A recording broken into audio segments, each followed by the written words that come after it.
It is very, very cold here, so I am sitting in front of the fire to try to get warm because we just went out for a little walk and I just burr. So the reason I typically eat paleo is because I have Hashimoto's thyroiditis. This is an autoimmune disorder that affects my thyroid. So my body, instead of attacking like outside germs and things that are coming from the outside, it attacks my own thyroid tissue. It's basically confused.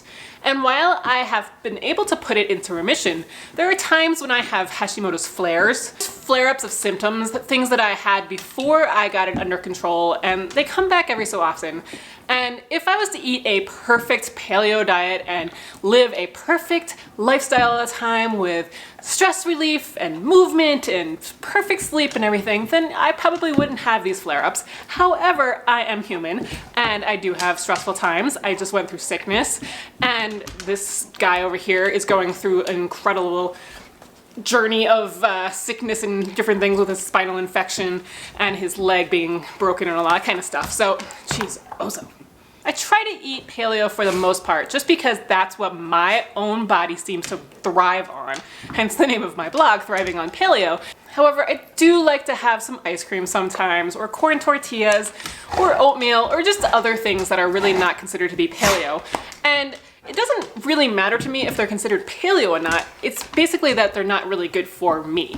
And I think that's the most important thing. You gotta do what works for you. And if you don't do that, then you may find that you're having symptoms kind of creep up as well. So some of the specific symptoms I get in a Hashimoto's flare are things like, look, I'm getting some zits here. You see that? I'm 41 and I'm getting adult acne, but that has totally gone away and it's back now.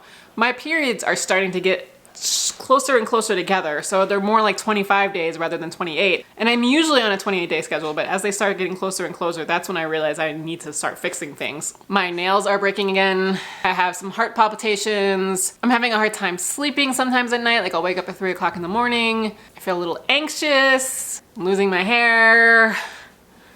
Though some of it's turning gray, I don't think that's really related at all.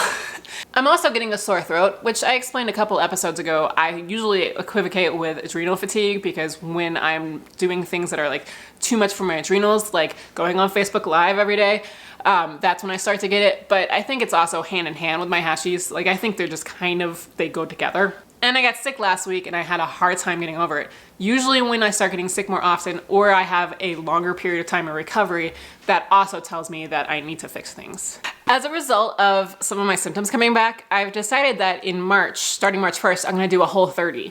Now the reason I'm doing a Whole30 is because it is basically a strict paleo template, and the sugar demons have been kind of following me lately. And I've been noticing that my sugar intake, even while it's natural sugars like maple syrup and honey and coconut sugar, have been definitely creeping up.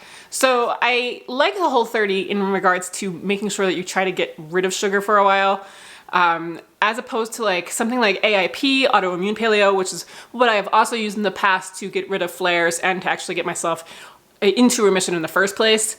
It's just AIP, there are still desserts allowed, and I need to get away from the sugar for a while. I like to use things like a Whole30 to just reset. It's basically like coming back to home, where you've kind of wandered far away, you went through the woods and you kind of maybe got a little lost, and then you finally found your way back home. And you're gonna stay home for a little while, and then you're gonna get that like, you know, wandering feeling again, and you're gonna start to wander off. And I just kind of do that every so often. And that's what works for me. I mean, yes, I could ideally, like I said, be 100% paleo all the time and probably feel better, but at the same time, I want to live my life. And I think it's important to strike that balance. At least I know I can come back to paleo or Whole30 or AIP. And I find myself fortunate that I know this about myself and that it helps a lot with my autoimmune diseases. If you're not familiar with Whole30, you can go to Whole30.com and it explains everything. And there's books about it and everything. But it's basically just a strict paleo template without the sugar. There are no grains, beans, dairy, processed food, no sugars. And the important thing about Whole30 is that there's no treat-like things. So you can't have a Whole30 pizza or a Whole30 muffin or waffle or breakfast cereal or anything like that. The idea is to try to like break that relationship with your food, or understand that you have these certain kind of relationships with your food that you feel like you need to have a muffin or something like that. And I usually need muffins. So My problem with doing Whole30s, and I've been vocal about this in the past, is that I tend to have the kind of personality where right now, where I said I'm going to start a Whole30 on March 1st, and it's February 20th right now, that I'm totally binging right now on everything. Like I've gone and got mochas from the local coffee place, and I've been eating a bag of peanut M&Ms, and I mean, it's just like all these things that I shouldn't be having because I'm like, well, I'm not gonna be able to do it come March 1st. And that's just my personality, and it's not a good thing about me.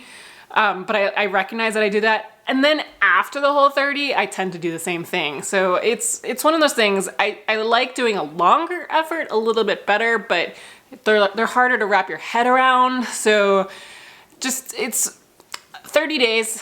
We can do 30 days, right?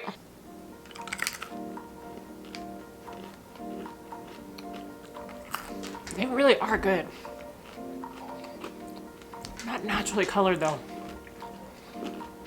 So anyway, I just want to let you know that I'm going to be doing that, and I will be sharing my journey throughout the next month and a half, I guess, you know, until I start it, and like what I'm going to be doing to prepare for it, how I'm going to be meal planning, the specific meals I'm eating, and any of like the workouts or anything I'm doing throughout that time too. I'll be sharing it all, and make sure you comment below if you have any questions, or just let me know if you've done a Whole30 and how it's worked out for you. And make sure you like this video if you want to be able to see more.